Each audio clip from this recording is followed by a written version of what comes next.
Vendo o povo exclama como é grande, ó Senhor, quem te gerou e alimentou. Jesus responde à mulher, pra mim é feliz quem soube ouvir a voz de Deus e tudo guardou. Aleluia, aleluia, aleluia, aleluia, aleluia, aleluia, aleluia, aleluia. O Senhor esteja convosco. Proclamação do Evangelho de Jesus Cristo, segundo Lucas. Naqueles dias, Maria partiu para a região montanhosa, dirigindo-se apressadamente a uma cidade da Judeia. Entrou na casa de Zacarias e cumprimentou Isabel. Quando Isabel ouviu a saudação de Maria, a criança pulou no seu ventre e Isabel ficou cheia do Espírito Santo. Com um grande grito exclamou: Bendita és tu entre as mulheres e bendito é o fruto do teu ventre. Como posso merecer que a mãe do meu Senhor me venha visitar? Logo que a tua saudação chegou aos meus ouvidos, a criança pulou de alegria no meu ventre. Bem-aventurada aquela que acreditou, porque será cumprido o que o Senhor lhe prometeu. Então Maria disse: A minha alma engrandece o Senhor, e o meu espírito se alegra em Deus, meu Salvador, porque olhou para a humildade de sua serva. Doravante todas as gerações me chamarão bem-aventurada, porque o Todo-Poderoso fez grandes coisas em meu favor. O seu nome é santo, e sua misericórdia se estende de geração em geração a todos os que o respeitam. Ele mostrou a força de seu braço, dispersou os soberbos de coração, derrubou do trono os poderosos e elevou os humildes. Encheu de bens os famintos e despediu os ricos de mãos vazias. Socorreu Israel, seu servo, lembrando-se de sua misericórdia, conforme prometera aos nossos pais, em favor de Abraão e de sua descendência para sempre. Maria ficou 3 meses com Isabel, depois voltou para casa. Palavra da salvação. À vossa direita se encontra a rainha,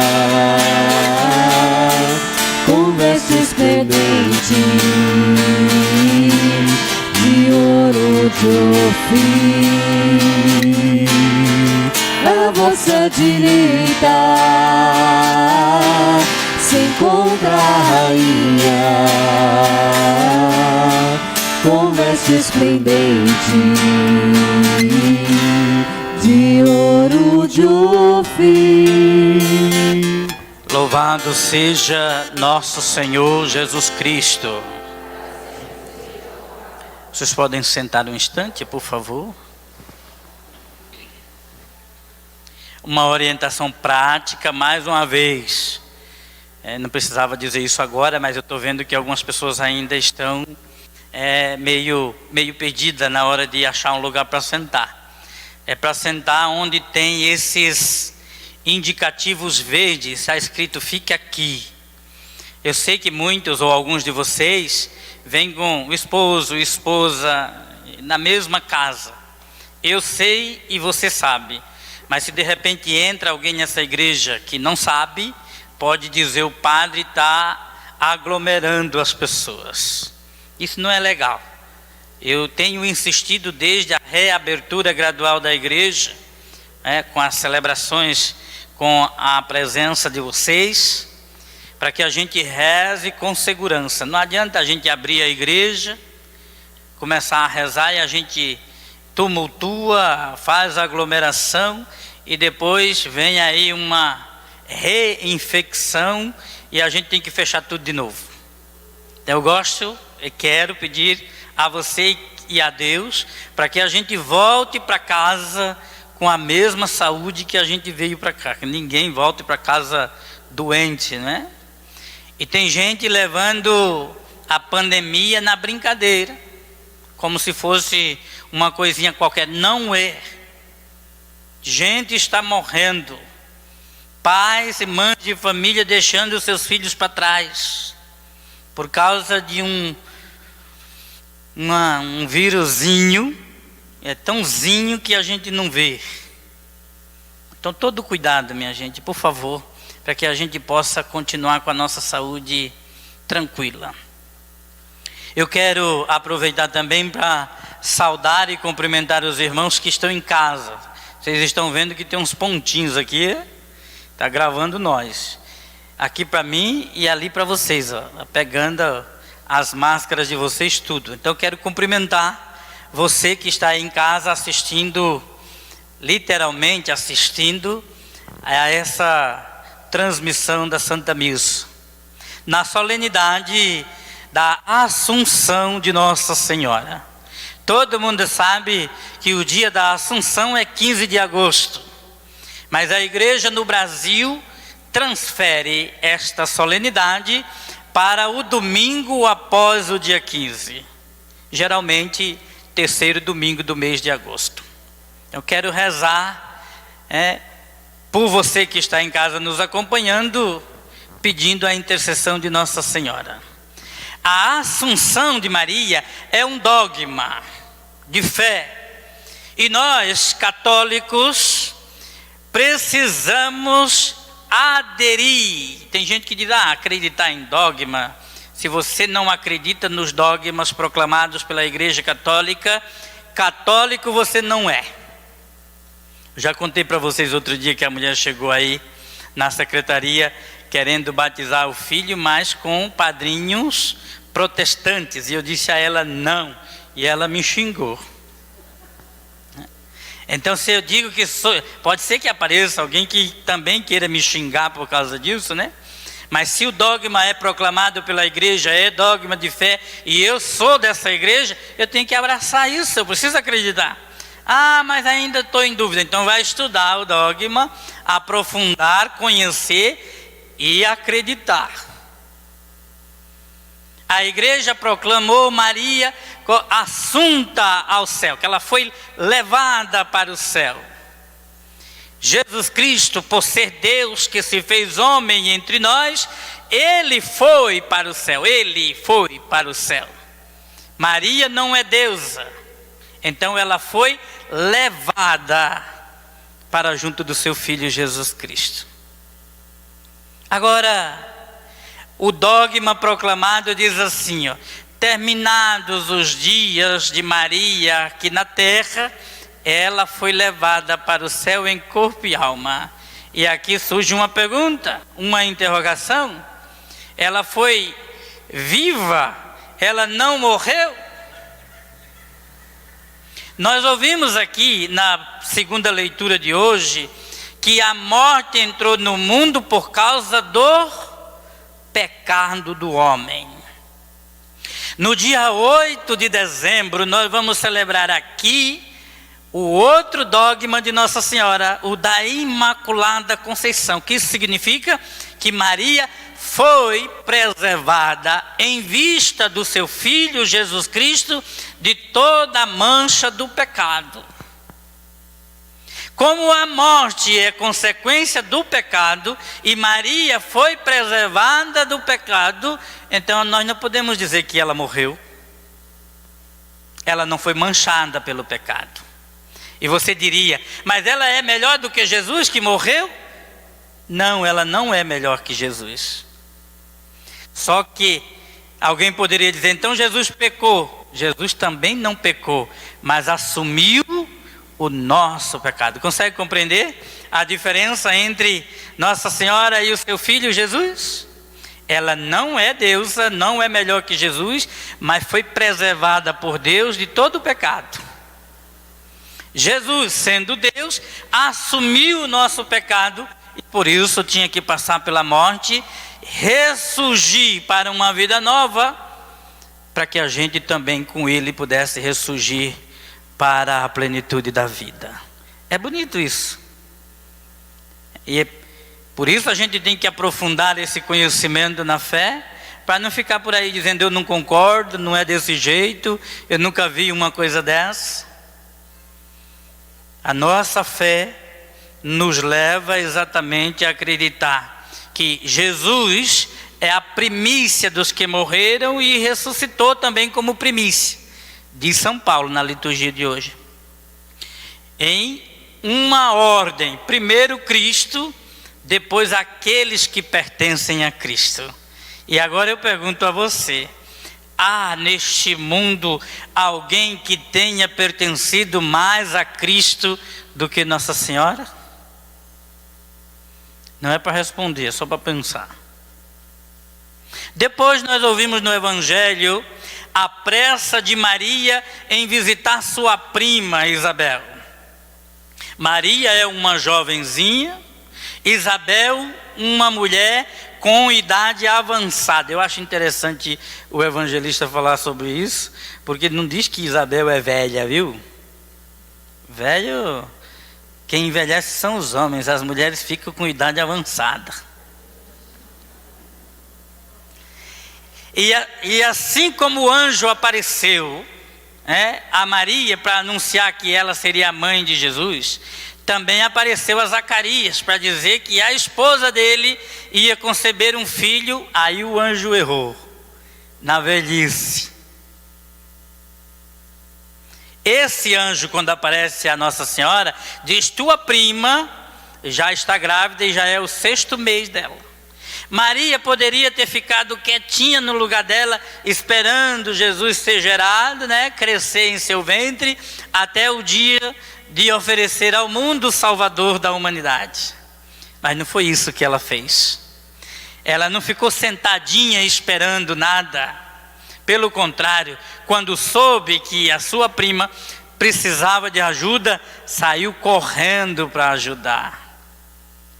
Assim deve ser aquela que se coloca à disposição do Senhor, que tem Deus no coração, a ajudar os mais necessitados. E eu paro aqui para fazer uma alusão aos nossos governantes, porque parece que é próprio do ser humano, quando recebe cargo de destaque, já logo se esquece daqueles que são colocados à margem da sociedade. Talvez agora comece a aparecer alguns políticos muito bons, que cuidam da gente durante 4 anos, porque está pensando no nosso voto no dia 15 de novembro. Ainda bem que jogaram um pouquinho mais para lá, senão a gente ia ficar também, já era em outubro. Mas eles são bons, viu? Eles fazem tudo direitinho, se preocupam com o pobre, se preocupa com os doentes nos hospitais, com as escolas, com a merenda eles são ótimos. Nós é que não sabemos aproveitar isso. Sem vergonha, todos eles. Na verdade, aqueles que foram colocados em uma posição de destaque na sociedade deveriam fazer ou se espelhar no exemplo de Nossa Senhora, ajudar quem mais precisa. Só que na concepção deles, quem mais precisa é a sua própria família. Infelizmente.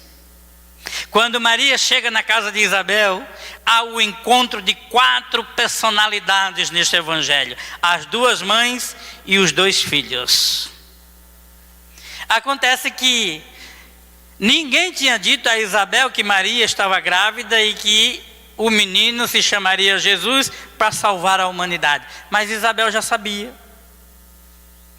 O mesmo Espírito que cobriu Isabel com sua sombra, que cobriu Maria com sua força, faz Isabel pensar que está ali diante da mãe do Salvador.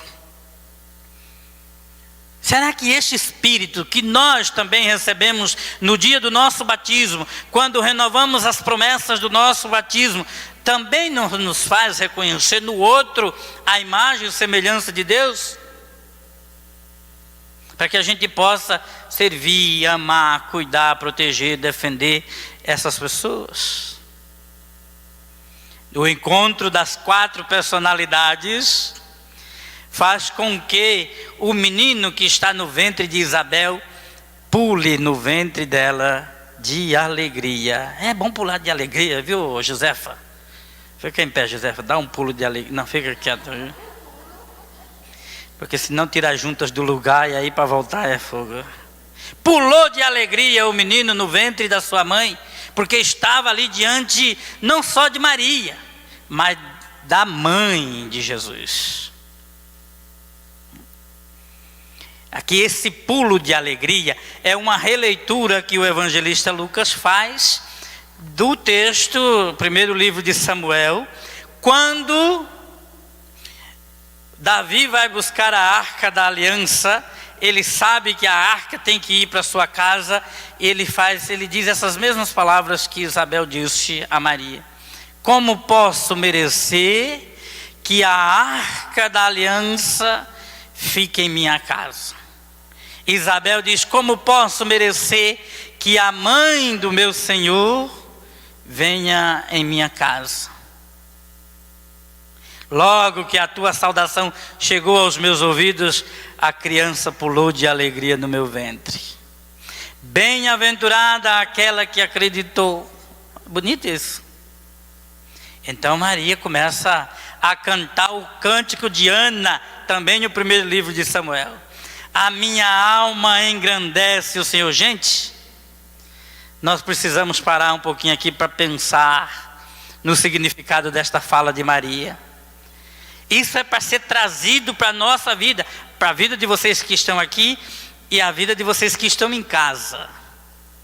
A minha alma engrandece o Senhor. Como é que eu posso engrandecer alguém que já é todo poderoso, alguém que já é grande?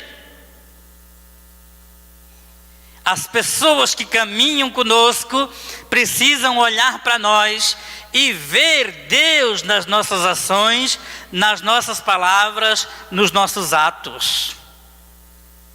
É assim que nós engrandecemos o nome de Deus. Nós rezamos no Pai Nosso: santificado seja o teu nome, e a gente se esquece de santificar o nome de Deus cotidianamente nas nossas atitudes. Você consegue compreender agora por que Deus escolheu Maria para ser a mãe de Jesus? A minha alma engrandece o Senhor. O meu espírito se alegra em Deus, meu Salvador. É um espírito alegre de Maria. E se alegra não em qualquer coisa, não em qualquer realidade. A alegria desse espírito vem de Deus. Será que nós também estamos alegres com Deus? Quantas pessoas você conhece que já ficaram tristes com Deus? Porque perderam alguém da família, porque alguém ficou doente, porque a criança que estava gestando nasceu antes da hora, prematura, nasceu mas não viveu. Não é assim? A gente fica com raiva de Deus. Maria disse: se alegrou, o meu espírito se alegra em Deus, meu Salvador. E sabe por quê? Porque ele olhou para a humildade de sua serva. Humildade é a palavra que deve nos acompanhar sempre, na igreja, na família, no trabalho, na escola, na faculdade, em todo lugar. Se a humildade nos acompanhar, pode ter certeza, nós seremos pessoas alegres no Espírito de Deus. Nós seremos pessoas a engrandecer o nome de Deus com as nossas atitudes.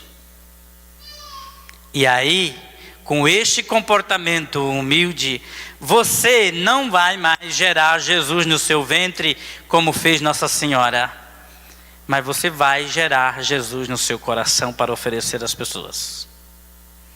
Para isso, um sentimento bonito: humildade. Eu diria sentimento, mas é mais comportamento do que sentimento, né? Humilde, gente humilde é bonito demais, né? Você está descendo o pau na pessoa, a pessoa não perde a sua dignidade, sabe dar uma palavra à altura, sem perder o equilíbrio, né? Responde, isso é bonito, humildade. Eu não preciso humilhar nenhum de vocês para ser quem eu sou. Isso é coisa de gente fraca. Os fracos certamente têm dificuldade com a humildade. O Senhor eleva os humildes, derruba os poderosos de seus tronos, sacia de bens os famintos, né? Despede os ricos de mãos vazias. Você vai lá para o episódio do Lázaro e do rico, você entende o que Maria cantou aqui diante de Isabel. O Senhor eleva os humildes, derruba dos tronos os poderosos, sacia de bens os famintos, despede os ricos sem nada. Olha lá os dois textos. Enquanto Lázaro jazia na porta do rico sem ter o que comer, o rico se banqueteava. É o mesmo Lucas. Quando os dois morrem, Lázaro é recompensado por toda a desgraça que enfrentou no mundo, enquanto o rico é castigado por toda a sua avareza, prepotência e ambição. Por isso, aqui no começo do Evangelho, nós encontramos Maria cantando isso diante de Isabel. Que a humildade invada o nosso coração, de forma que a gente possa também cantar como Nossa Senhora. Ele olhou para a humildade dos seus servos. Em nome do Pai, do Filho e do Espírito Santo. Amém. Creio em Deus, Pai Todo-Poderoso, Criador do céu e da terra, e em Jesus Cristo, seu único Filho, nosso Senhor, que foi